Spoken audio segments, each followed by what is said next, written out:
आत्मा एकदम उपराम हो गई हूँ।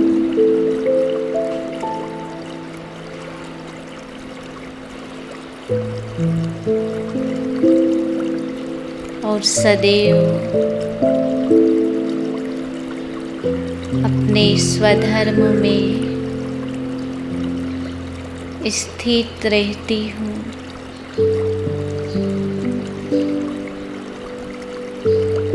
फील करे पवित्रता, सुख, शांति, प्रेम, आनंद, ज्ञान और शक्ति को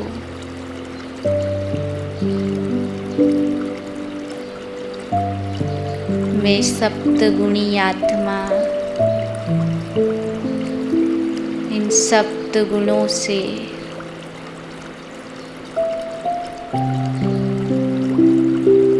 भरपूर हूँ।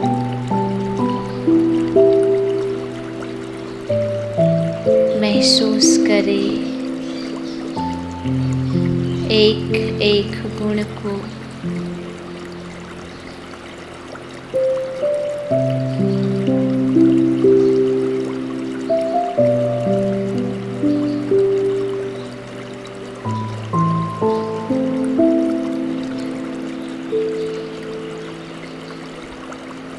अपने गुणों,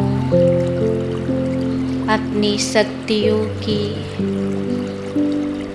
स्मृति आने से मुझ आत्मा का जीवन एकदम परिवर्तित हो गया है।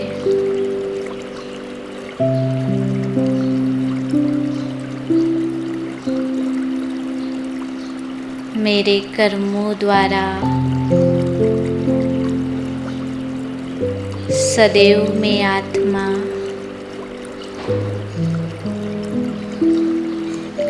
रूहानियत की खुशबू चारों ओर बिखेरती रहती हूँ।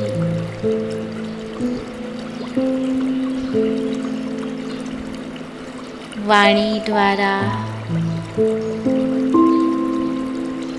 सदैव ज्ञान रत्नों का दान करती हूँ।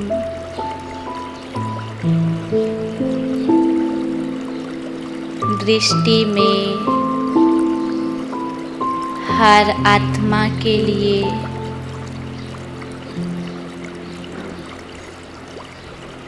स्नेह भरा हुआ है और सदैव दृष्टि से स्नेह और शक्ति की किरणें फैलाती रहती हूँ।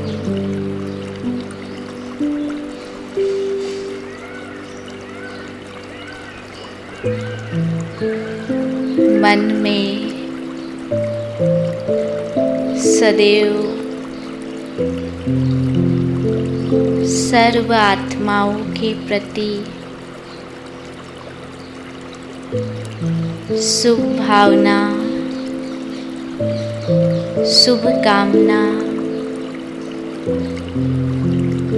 कल्याण की भावना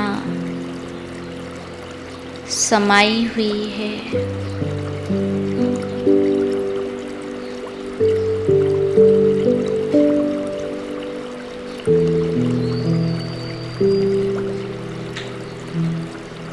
परमात्मा के संग से, उनके सानिध्य से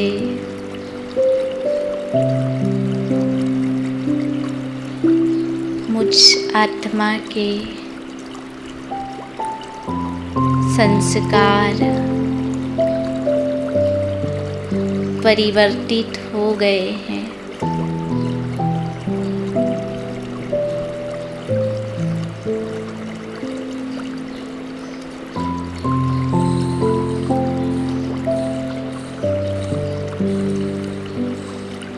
और ब्राह्मण जीवन की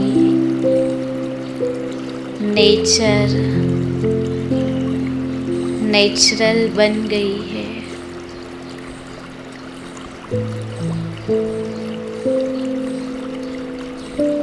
मेरे हर कर्म में दिव्यता है।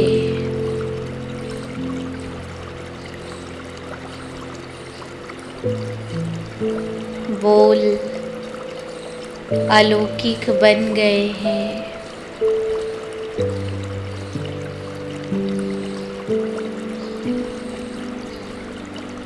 संपूर्ण जीवन में रूहानियत की खुशबू बिखेर गई है।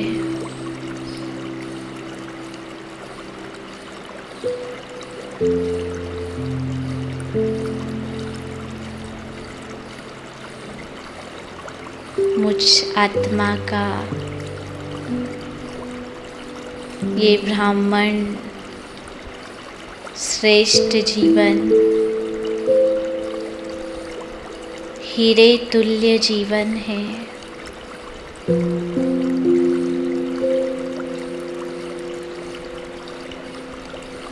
मुझ आत्मा को सदैव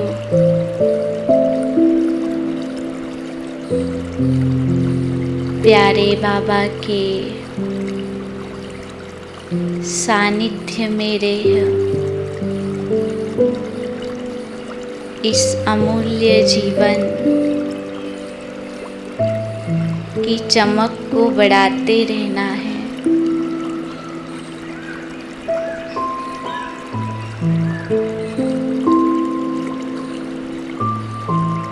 महसूस करें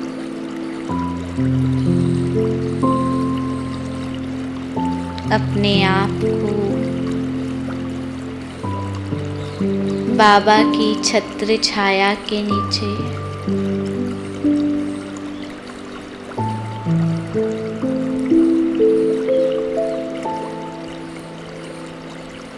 मैं आत्मा अपने बिंदु स्वरूप में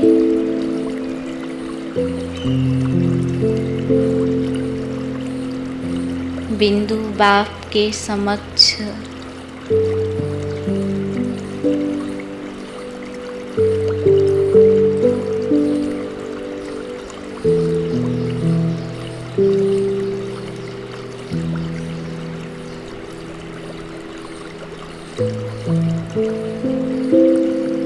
बाबा से स्वयं में शक्ति भर रही हूँ।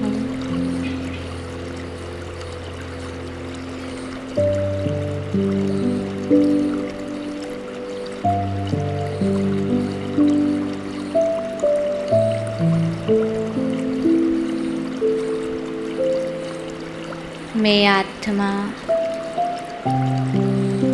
अपनी बीज रूप स्थिति में विश्व कल्याणकारी स्थिति में स्थित हूँ।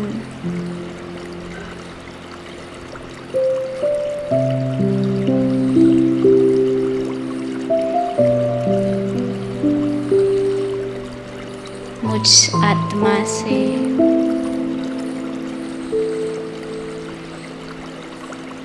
रूहानियत की खुशबू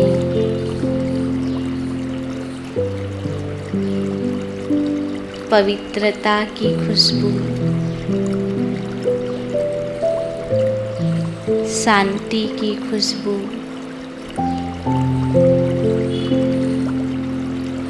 चारों ओर फैल रही है।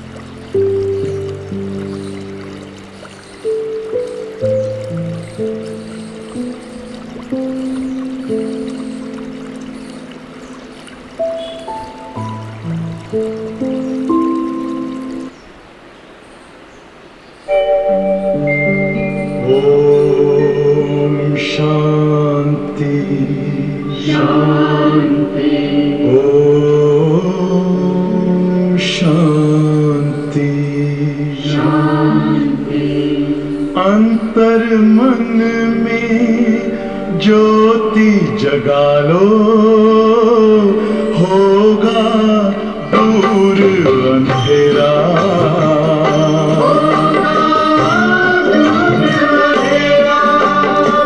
शिव का कर लो ध्यान, आ रहा पावन पुण्य सवेरा।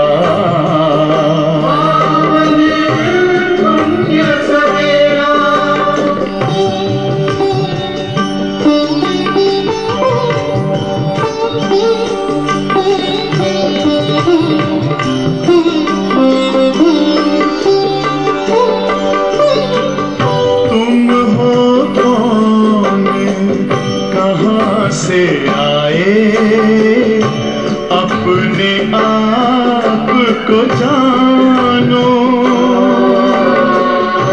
राजयोग के द्वारा अपना परम पिता पहचानो। इसी राजपथ पर चलकर तुम पालो अपना बसेरा।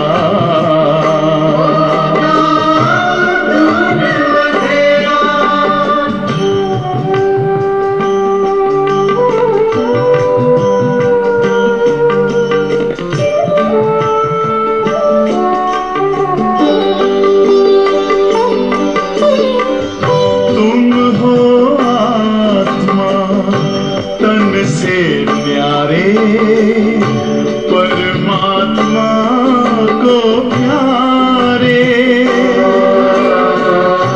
दिव्य गुणों को धारण करके योगी बनो दुलारे। ज्योति बिंदु ही तोड़ेगा ये माया मोह का घेरा।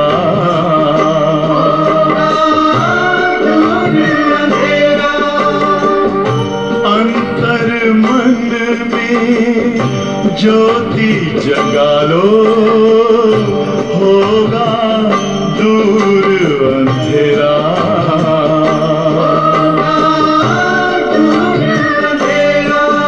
ओम शांति, ओम शांति, ओम शांति। रात के राही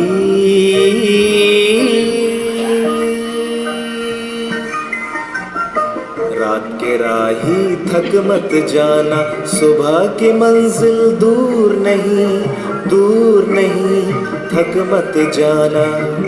हो राही थक मत जाना, रात के राही।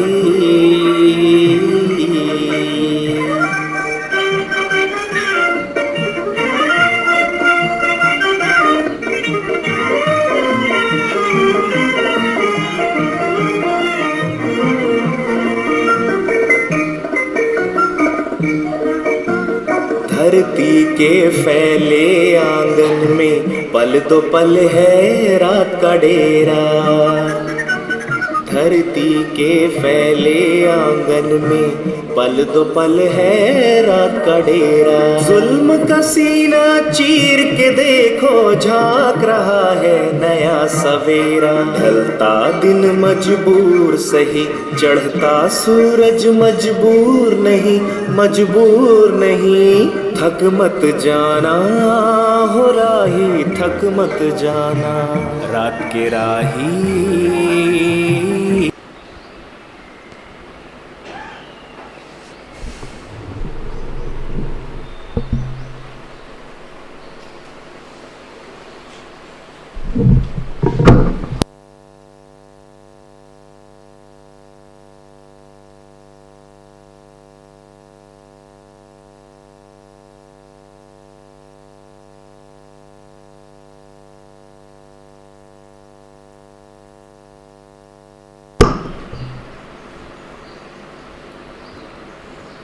ओम शांति। आज बाबा की 19 तारीख की साकार मुरली है।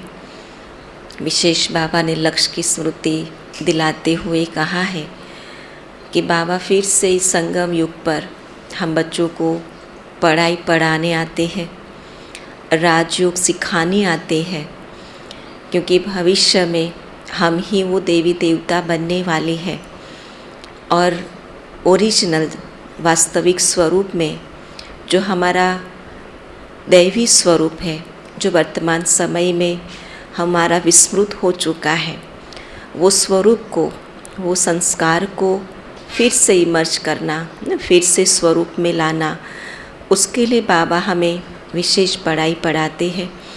तो उस लक्ष्य की स्मृति हमारी पक्की रहे, वो हमारे सामने रहे हमारा लक्ष्य। और इसलिए बाबा ने आज विशेष लक्ष्य के ऊपर अटेंशन खिंचवाया है कि बार बार अपने सामने अपने लक्ष्य को लाओ कि भगवान हमें क्यों पढ़ाते हैं, मैं क्यों रोज़ इस पढ़ाई पढ़ने के लिए आती हूँ, क्यों आवश्यक है इस पढ़ाई को। तो इसका महत्व समझाते हुए बाबा ने हमें स्मृति दिलाते हुए आज पूरी वाणी बाबा ने उसी बात के ऊपर चलाते हुए कहा, मीठे बच्चे, तुम फिर से राजयोग सीख रहे हो। तुम्हें भगवान फिर से पढ़ाते हैं।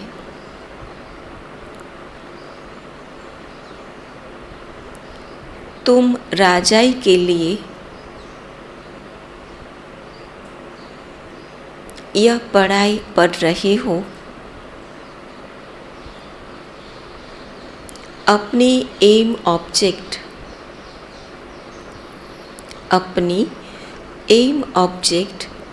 सदा याद रखो। अपनी एम ऑब्जेक्ट सदा याद रखो। प्रश्न है, अभी तुम बच्चे कौन सी तैयारी बहुत खुशी से कर रहे हो?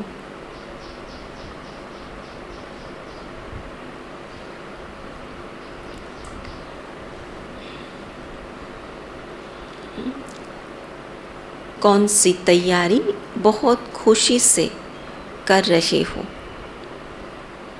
एक मजबूरी होती है, करना पड़ता है तैयारी, समय के हिसाब से, लोगों के प्रेशर के हिसाब से, लेकिन एक है कि अपनी खुशी से, अपनी चाहना से, अपनी पसंदगी से हम वो तैयारी करते हैं और दोनों की तैयारी में बहुत अंतर होता है ना। तो कौन सी तैयारी हम बहुत खुशी से करते हैं? नई दुनिया में जाने की। और कौन सी तैयारी करते हैं? अब घर जाने की तैयारी करते हैं और घर जाने की खुशी ज़रूर होती है सबको, और जो खुशी से तैयारी की जाती है उसमें मेहनत नहीं लगती है, कुछ भी छोड़ना पड़े तो उसमें दुख नहीं होता है। तो बाबा कहते, तुम अपना यह पुराना शरीर छोड़ बाप के पास जाने की तैयारी बहुत खुशी से कर रहे हो।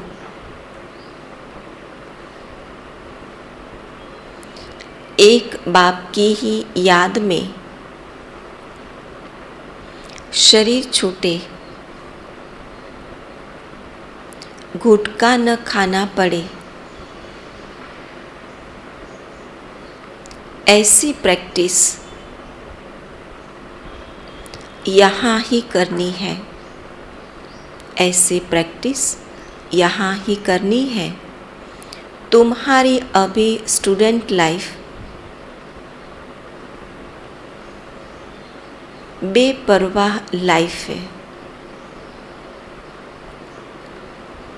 इसलिए गुड का प्रूफ बनना है। इसलिए गुड का प्रूफ बनना है। आज का गीत है रात के राही थक मत जाना। ओम शांति। रूहानी बच्चे पढ़ रहे हैं। स्टूडेंट जब पढ़ते हैं तो यह जानते हैं कि हम क्या पढ़ते हैं, बहुत साफ होता है, उसकी बुद्धि में स्पष्ट रहता है कि मैं अभी कौन सी पढ़ाई पढ़ रहा हूँ और मैं क्यों पढ़ रहा हूँ। पढ़ाने वाले को भी जानते हैं और एम, ऑब्जेक्ट, उद्देश्य और प्राप्ति क्या है वह भी अच्छी तरह से जानते हैं। 3 बातें हैं, एक तो क्या पढ़ रहे हैं, दूसरा कौन पढ़ाते हैं और तीसरा एम, ऑब्जेक्ट क्या है। और जब तीनों का स्पष्ट होना माना मेहनत कम हो जाना और खुशी का बढ़ना, तो इसलिए बाबा कहते कि तीनों का जानना बहुत महत्वपूर्ण रहता है। अभी तुम सब जानते हो कि हम मनुष्य से देवता बन रहे हैं। इस समय हम ब्रह्मा मुख वंशावली ब्राह्मण बने हैं। तुम क्या पढ़ते हो? राजयोग। बहुत स्पष्ट है कि हम कौन सी पढ़ाई पढ़ रहे हैं। ये राजयोग की पढ़ाई पढ़ रहे हैं, मनुष्य से देवता बनने। और यह भी जानते हो हम फिर से राजयोग सीख रहे हैं। उसके साथ यह भी जानते हैं कि फिर से सीख रहे, फिर से माना एक कल पहले भी सीखे थे और इस कल्प में हम फिर से पढ़ रहे हैं, ये कोई नई बात नहीं है। और पढ़ाने वाले कभी ऐसे नहीं कहेंगे कि हम फिर से पढ़ रहे हैं। यहाँ तुम बच्चों को निश्चय है कि हम फिर से राजयोग सीख रहे हैं, जो 5000 वर्ष पहले भी सीखा था। यह ज्ञान सिर्फ तुम्हारे ही पास से भगवान फिर से आकर पढ़ाते हैं। यह कोई कम बात थोड़ी है। ये सृष्टि के तीनों कालों का ज्ञान केवल हम आत्माओं के पास से और स्वयं भगवान पढ़ाते हैं, तो बाबा के तो और कोई जानते भी नहीं है। यह भी बच्चों को पता है कि भगवान एक है और भगत अनेक है। तो इससे सिद्ध होता है कि बाप एक और बच्चे अनेक होते हैं। बाप को क्रिएटर तो सब मानेंगे, रचना को रचता द्वारा वर्षा मिलता है। रात को प्रश्न पूछा था ना कि बाप को कैसे पहचाना जाए। उस समय तो 2 क्लास चलती थी साकार बाबा के समय, सुबह भी बाबा कराते थे तो एक शाम की भी क्लास होती थी। तो बाबा कहते उस समय प्रश्न पूछा था, तो बाप खुद कहते हैं हमने तुमको बच्चा बनाया है तब तो सामने बैठे हो।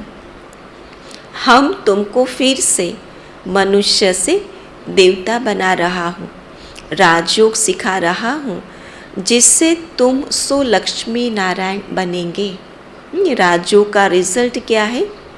लक्ष्मी नारायण पद पाना। तो एम, ऑब्जेक्ट बुद्धि में रहनी चाहिए ना। जब राजयोग सीख रहे हैं तो लक्ष्मी तो सामने रहना चाहिए, बुद्धि में स्पष्ट। तुम्हारी बुद्धि में है लक्ष्मी नारायण का राज्य था, तो एक ही राज्य था, सारे विश्व पर राज्य था। तो तुम बच्चों को चित्रों पर बैठ समझाना है हम क्या पढ़ रहे हैं। यह है एम, ऑब्जेक्ट। स्कूल में बच्चे पढ़ते हैं तो माता पिता भी जानते हैं क्या पढ़ रहे हैं। यहाँ तुम फिर से राजाई के लिए पढ़ रहे हो। प्रजाई के लिए पढ़ाई नहीं है, प्रजाई तो आप ही बन जाते। ज्ञान सुना, बुद्धि में बैठा और एक बार बाबा कहा माना राजा, माना सतयुग के हकदार तो बन ही गए, लेकिन सतयुग में राजाई पद के लिए फिर पढ़ना पड़ता है। तो तुमको मित्र संबंधियों को भी बतलाना पड़े। हम इस गीता पाठशाला में राजयोग सीखते हैं, जिससे हम राजाओं का राजा बनेंगे। इस पाठशाला में बूढ़े, जवान, बच्चे सब पढ़ते हैं। ये पाठशाला की विशेषता ही है कोई एज की पाबंदी नहीं है, कोई धर्म की पाबंदी नहीं है, कोई जाति पाति की बात नहीं है। लेकिन क्या है, कोई भी धर्म वाला, कोई भी जाति पाति वाला, कोई भी उम्र वाला ये पढ़ाई एक साथ पढ़ सकता है।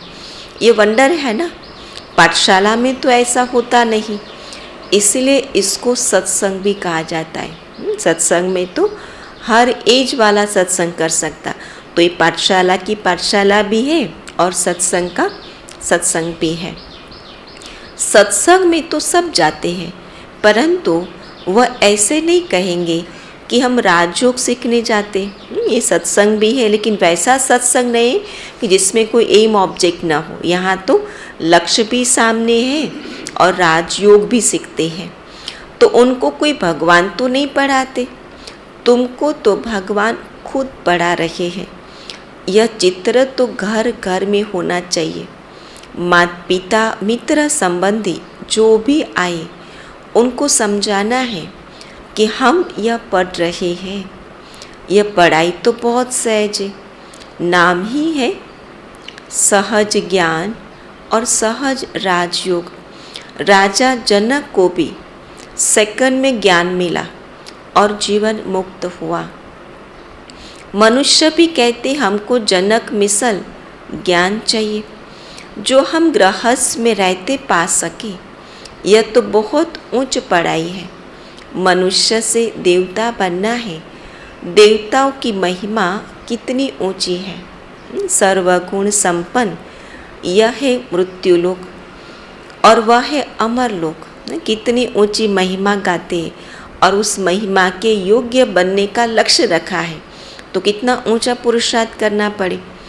तो पति दुनिया आसुरी, पावन दुनिया है दैवी दुनिया। पावन दुनिया में जाने के लिए पवित्र बनना है। केवल ब्रह्मचर्य व्रत को धारण कर लिया ये ऊंची बात नहीं है, लेकिन संकल्प और स्वप्न मात्र भी अपवित्रता टच न हो। तो बाबा कहते लक्ष्मी नारायण पावन थे ना, अभी तो वह है नहीं। यह तो पतित राज्य है, फिर से पावन बनना है।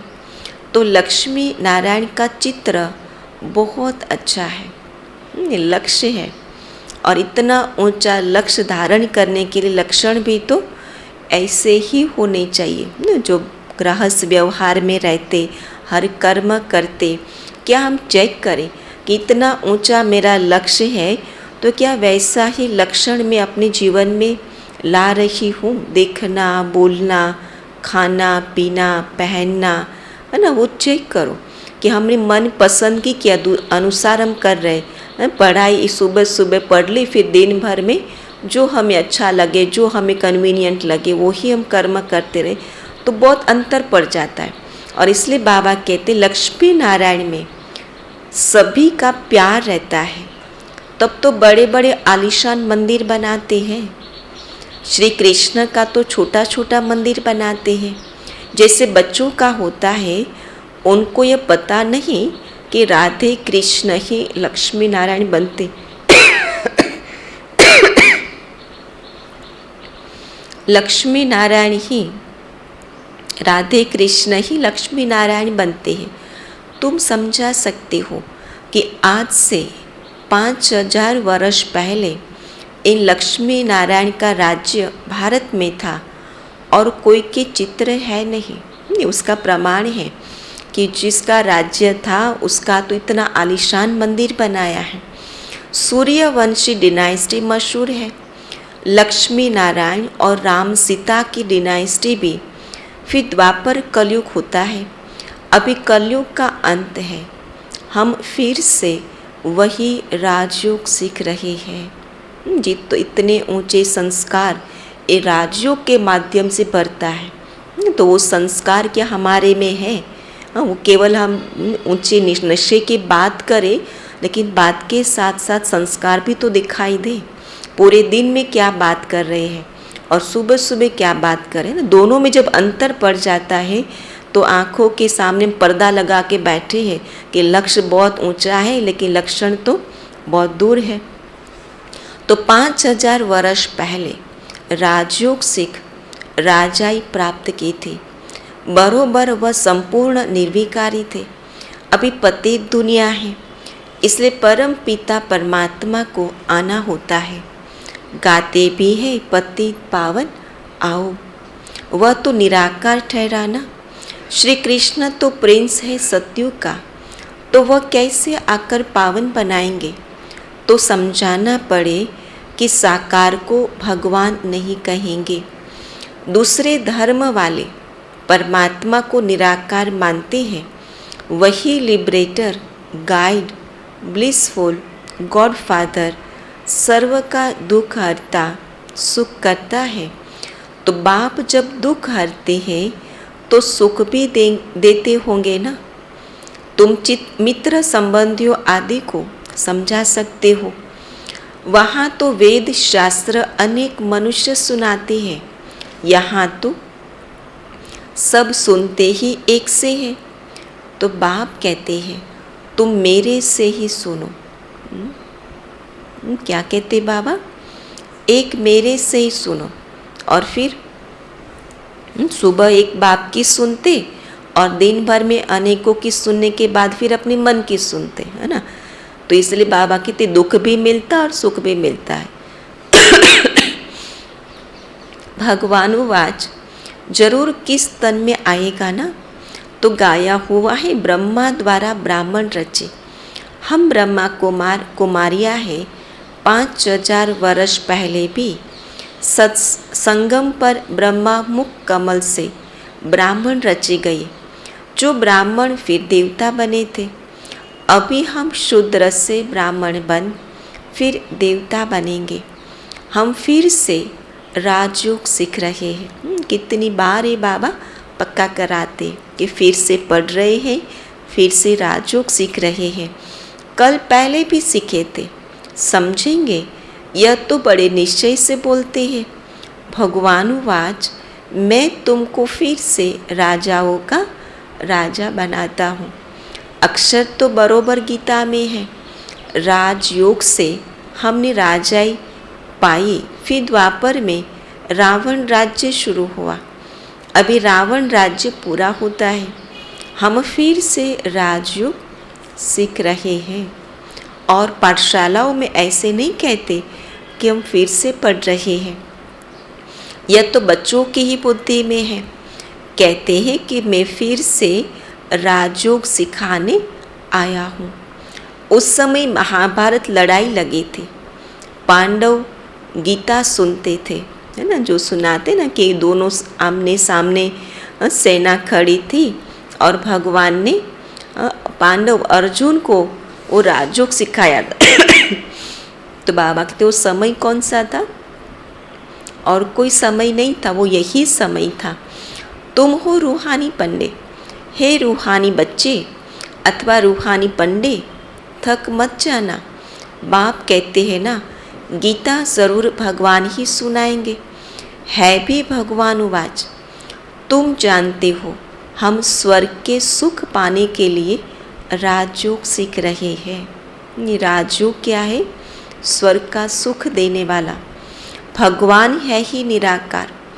शिव जयंती मनाते हैं तो जरूर जन्म लेकर कुछ किया होगा ना, वर्षा दिया होगा।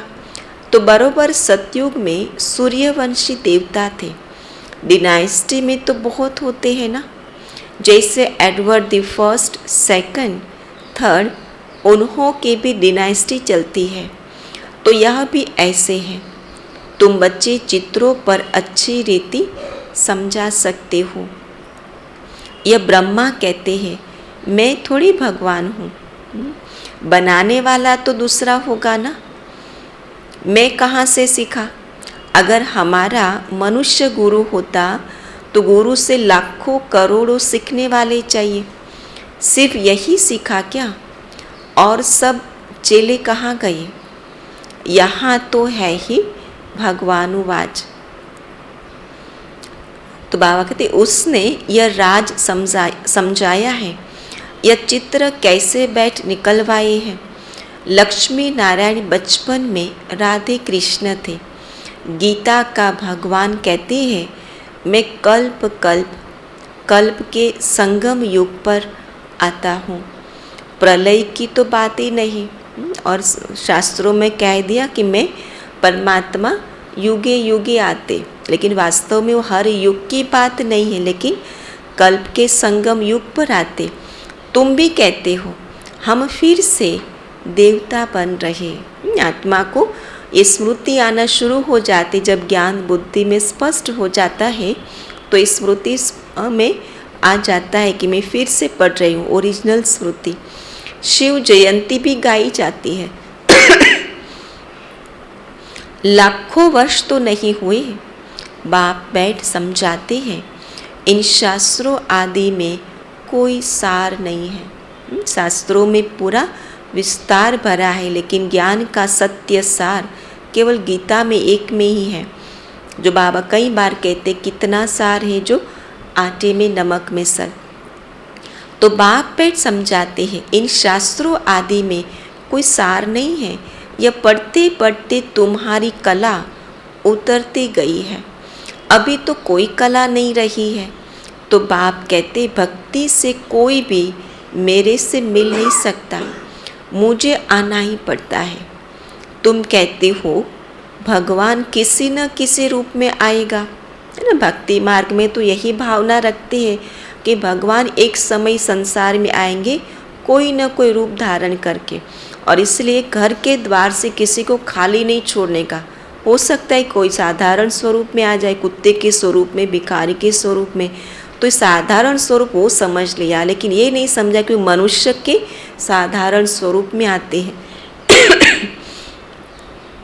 तो श्री कृष्ण तो है ही सतयुग का प्रिंस, शिव तो है निराकार, वह जरूर किसी में आया होगा। पतित पावन है तो जरूर कलयुग के अंत में आया होगा। श्री कृष्ण को द्वापर में ले गए हैं, यह तो शोभता नहीं। बाप कहते हैं मैं आता ही हूँ संगम पर। इस बूट में माना ब्रह्मा को बाबा कहते ये मेरा लॉन्ग बूट है, पुरानी जुत्ती है। तो बाबा कहते इस बूट में मैं फिट होता हूँ।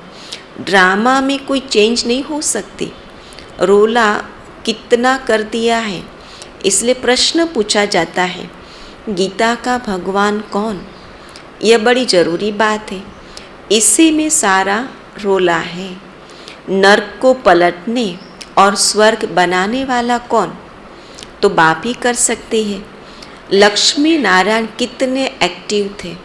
बाप कहते हैं सिर्फ मुझे याद करो तो इस योग अग्नि से विकर्म विनाश हो जाएंगे। सब तो नहीं समझेंगे, कोई को अच्छा लगता है परंतु पवित्र रहने की हिम्मत नहीं रखते हैं। अभी देवी देवता धर्म का सैपलिंग लग रहा है, जो कल पहले ब्राह्मण बने होंगे वही बनेंगे। तो कल्प की बाजी है ना, फिक्स है, लेकिन पुरुषार्थ ज़रूर करना है, क्योंकि पता नहीं कि कल पहले वाला ब्राह्मण कौन होगा।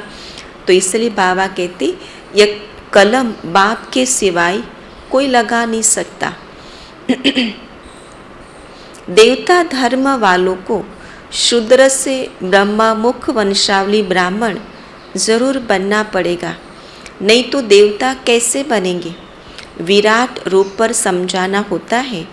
चोटी के ऊपर शिव भी दिखाते हैं। उन्होंने शिव को और ब्राह्मण वर्ण को उड़ा दिया है, क्योंकि सिर पर तो फिर मुगट दिखाते तो चोटी भी नहीं दिखाई देती और शिव बाबा भी नहीं, तो गुम कर दिया, वर्ण को उड़ा दिया। बाकी देवता क्षत्रिय आदि दिखा दिए हैं। विराट रूप दिखाते भी विष्णु के रूप में है। यह नॉलेज समझने की है।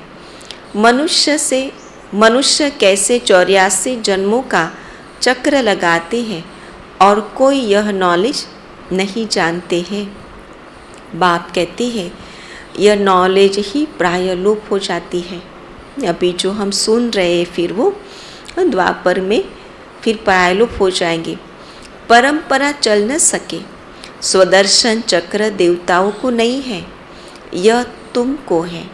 और इसलिए बाबा कहते हैं कि ये ब्राह्मण जीवन, ये श्रेष्ठ जीवन, ईश्वरीय जीवन है ना, जो स्वदर्शन चक्र केवल देवताओं को दिखाया, लेकिन वो चलाते उसका ज्ञान नहीं है, वो ज्ञान केवल ब्राह्मण को है।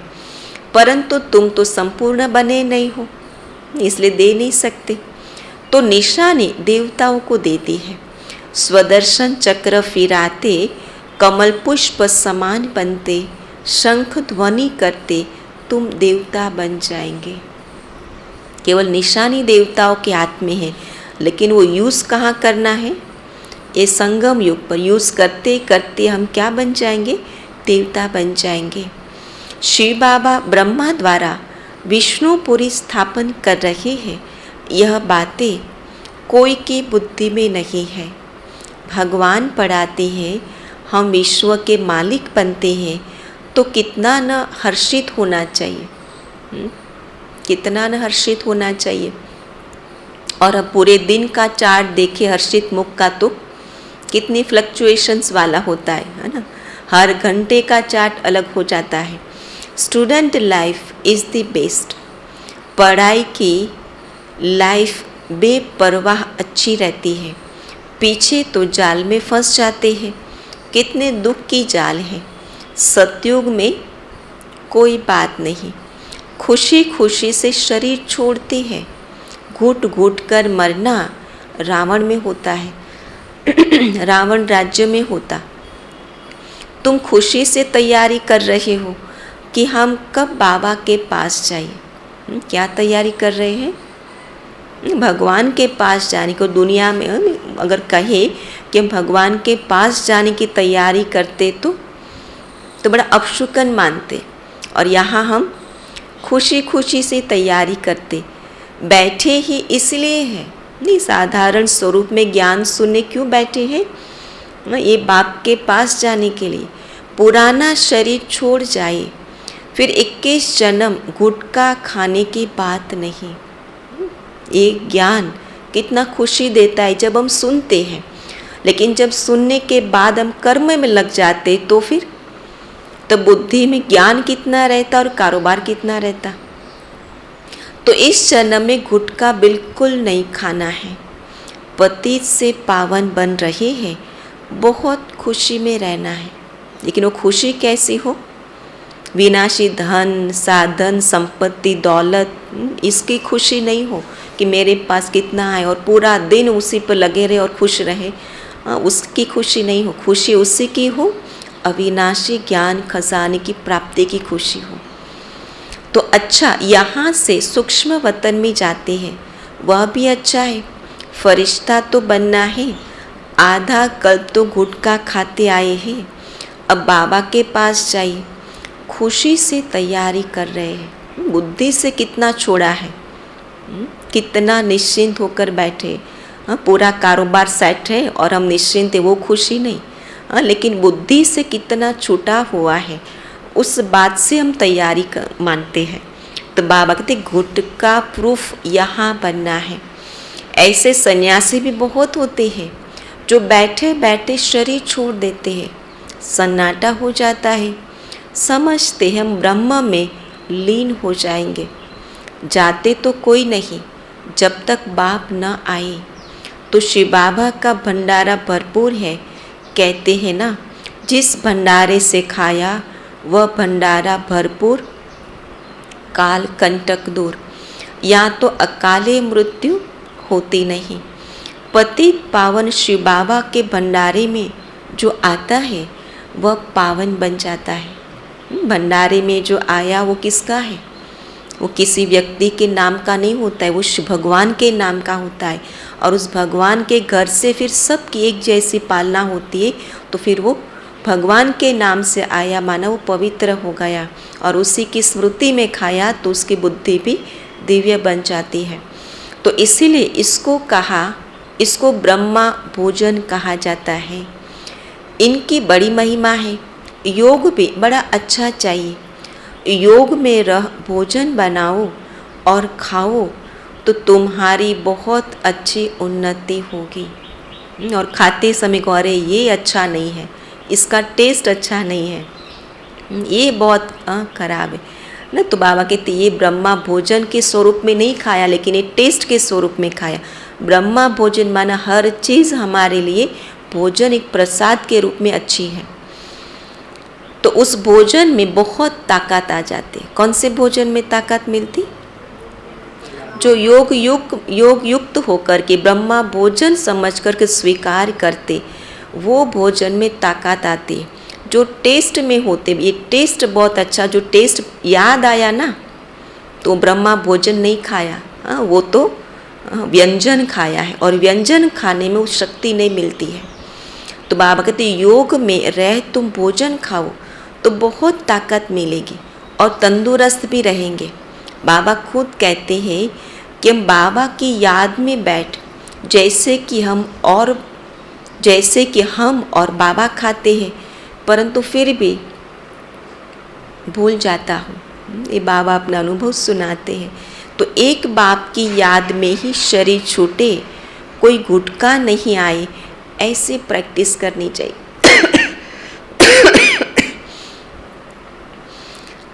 तो बाबा की याद में रहने से एक तो शांति रहेगी और हेल्दी बनेंगे, मन शांत रहेगा और तंदुरुस्त भी रहेगा, और मन तंदुरुस्त रहेगा तो तन भी तंदुरुस्त रहेगा। भोजन पवित्र हो जाएगा। हम आज क्या याद रखेंगे? हम ब्रह्मा भोजन खा रहे, हम व्यंजन नहीं खा रहे, है ना। व्यंजन में टेस्ट में चले जाएंगे, लेकिन ब्रह्मा भोजन में भगवान की याद बनी रहेगी। अंत का गायन है अतीन्द्रिय सुख, गोप गोपियों से पूछो। जाड़ में समझानी बहुत अच्छी है, त्रिमूर्ति और गोला भी जरूरी है। दिन प्रतिदिन तुम्हारा नाम बहुत बाला होता जाएगा। अच्छा, मीठे मीठे सिकिलधे बच्चों प्रति माता पिता बाप दादा का याद प्यार और गुड मॉर्निंग। रूहानी बाप के रूहानी बच्चों को नमस्ते। रूहानी बच्चों की रूहानी बाप दादा को याद प्यार, गुड मॉर्निंग और नमस्ते। आज की धारणा क्या होगी?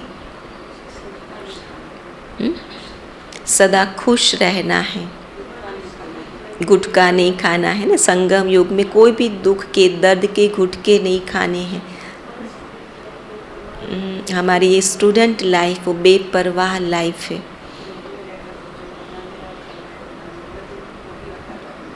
बाबा की याद में भोजन बनाना है, भोजन खाना है, तो शांति भी रहेगी बाबा की याद में और हेल्दी भी रहेंगे।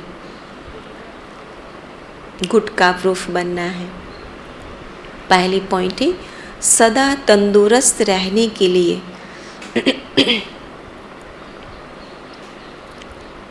सदा तंदुरुस्त रहने के लिए याद में रहकर भोजन बनाना व खाना है।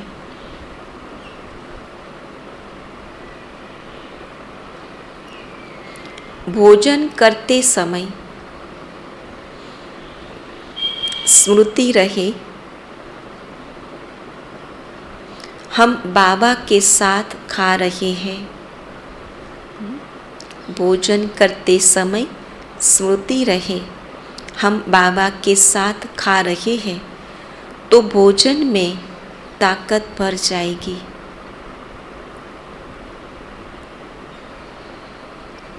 दूसरी पॉइंट, देवता बनने के लिए शंख ध्वनि करनी है।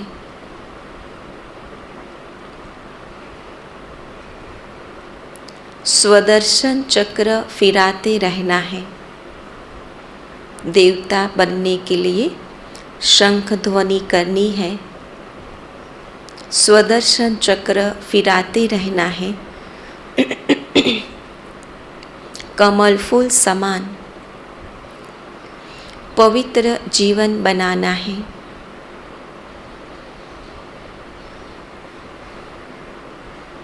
वरदान, ब्राह्मण जन्म की विशेषता को, ब्राह्मण जन्म की विशेषता को नेचुरल नेचर बनाने वाले सहज पुरुषार्थी भव।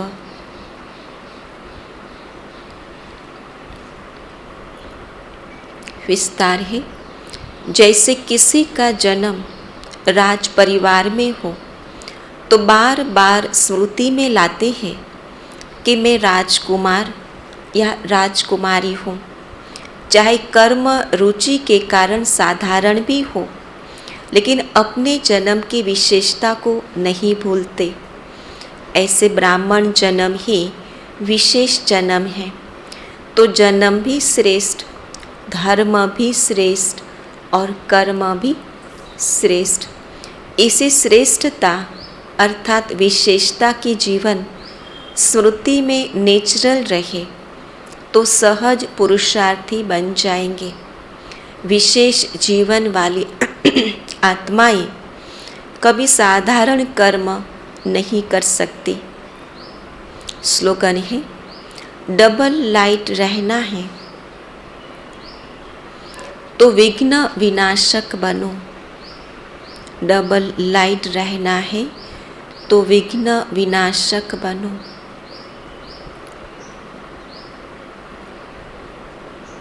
आज का स्वमान रहेगा, मैं आत्मा विशेष हूँ। और चिंतन का पॉइंट रहेगा,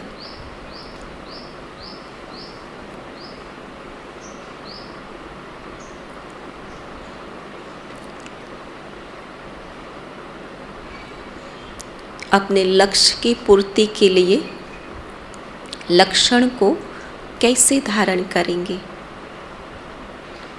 बाकी तो कल का चिंतन कृति बेन सुनाएंगे। ओम शांति।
चाहने के बाद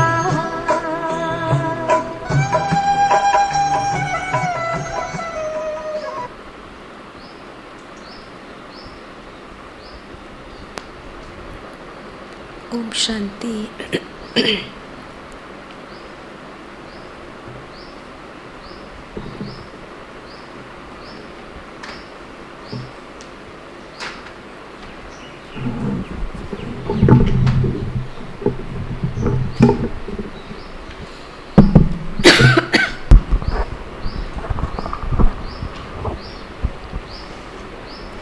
ओम शांति। सॉरी, हम थोड़ा नीचे थे तो ऊपर आने में देर हो गई। कल का टॉपिक था कि चारों बातों में निश्चय कैसे पक्का करें। अभी निश्चय किस आधार पर होगा? जैसे ब्राह्मण जीवन का फाउंडेशन ही बाबा ने कहा निश्चय है, तो निश्चय में भी बाबा ने कहा कि चारों बातों में कैसे करेंगे, क्योंकि अगर फाउंडेशन कच्चा होगा तो इमारत हिल जाती है। तो सबसे पहले निश्चय बाबा में। इसके लिए बाबा ने कहा बाबा जो है जैसा है, बाबा ने जो श्रीमत दी हुई है उस प्रमाण अगर हम चलते हैं तो हमारा निश्चय पक्का कब होगा कि उसके अंदर विश्वास होगा। बाबा में अगर हमारा विश्वास है तो वो जैसा है जो है उसे हम जानेंगे, मानेंगे। लेकिन अगर समझ होगी तो हमारा वो निश्चय पक्का बनता जाएगा कि कराने वाला कौन है और हमें क्या बना रहा है, तो उस कारण हमारा निश्चय पक्का बनेगा। दूसरा बाबा ने कहा कि हम श्रेष्ठ आत्माएं हैं, श्रेष्ठ भाग्य हमारा बनता है। तो वो किस आधार पर बनेगा कि बाबा ने जो कहा और मेरे जीवन के अंदर मैं जानती हूँ वो हमें परिवर्तन करना है। पहले स्व का परिवर्तन करेंगे तो सर्व के लिए शुभ भावनाएँ भी हमारी निकलेगी। तो वो पक्का निश्चय हो कि कराने वाला मुझे कौन है, मुझे चेंज करने वाला कौन है, तो मैं बाबा जो कहेगा वो करूँगी। तो हमारा वो निश्चय धीरे धीरे परिवर्तन के आधार से पक्का बनता जाएगा। तीसरा बाबा ने कहा कि ब्राह्मण परिवार में, अब परिवार के अंदर हर एक आत्माओं का पार्ट अलग अलग है और हर एक की विशेषताएँ अलग है। तो उसमें निश्चय कैसे कि हर एक की विशेषता को देखे। बाबा कई बार मुरली में कहता कि हर एक की विशेषता को देखना है। तो अगर विशेषता देखेंगे तो व्यर्थ से बच जाएंगे, और जितना व्यर्थ से बचेंगे तो वो विश्वास भी पैदा होगा और साथ साथ हमारा निश्चय भी कि परिवार जो मिला है वो सामान्य साधारण परिवार हमें नहीं मिला है। हमें जो परिवार मिला है वो सबसे श्रेष्ठ से श्रेष्ठ है और ऊंचे से ऊंचा है, और उसी तरह धीरे धीरे हमारा निश्चय पक्का होगा। और लास्ट में चौथी बात बाबा ने कही थी परिवार के साथ दूसरा हमारा समय, संगम युग का जो समय है, पूरे कल्प में ये एक ही समय है जो हमें ऊंचे से ऊंचा बनाने वाला है, और इसीलिए इसका नाम ही कल्याणकारी पुरुषोत्तम संगम युग कहा। तो खुद की आत्मा का भी कल्याण करने का समय भी अभी है, और हम अगर परिवर्तन होंगे तो पूरा विश्व ऑटोमेटिक परिवर्तन होगा। तो वो निश्चय कब बैठेगा कि स्व के अंदर जैसे चेंजेस आते जाते हैं तो वो हमारा निश्चय पक्का करता जाता है, और उसके साथ साथ हमारे साथ जो कनेक्टेड आत्माएं हैं उनका भी साथ साथ परिवर्तन होता है। तो इसलिए वहाँ की हर एक के प्रति शुभ भावना होगी तो वो धीरे धीरे हमारा निश्चय पक्का करेंगे। ओम शांति।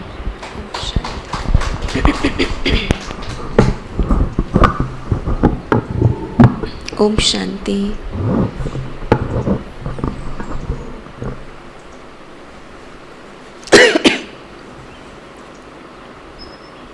ओम शांति बहन। ओम शांति। ओम शांति। ओम शांति। शांति बहन। ओम शांति। ओम शांति बहन। ओम शांति। शांति बहन। ओम शांति। ओम शांति बहन। ओम शांति। ओम शांति। ओम शांति दीदी। ओम शांति।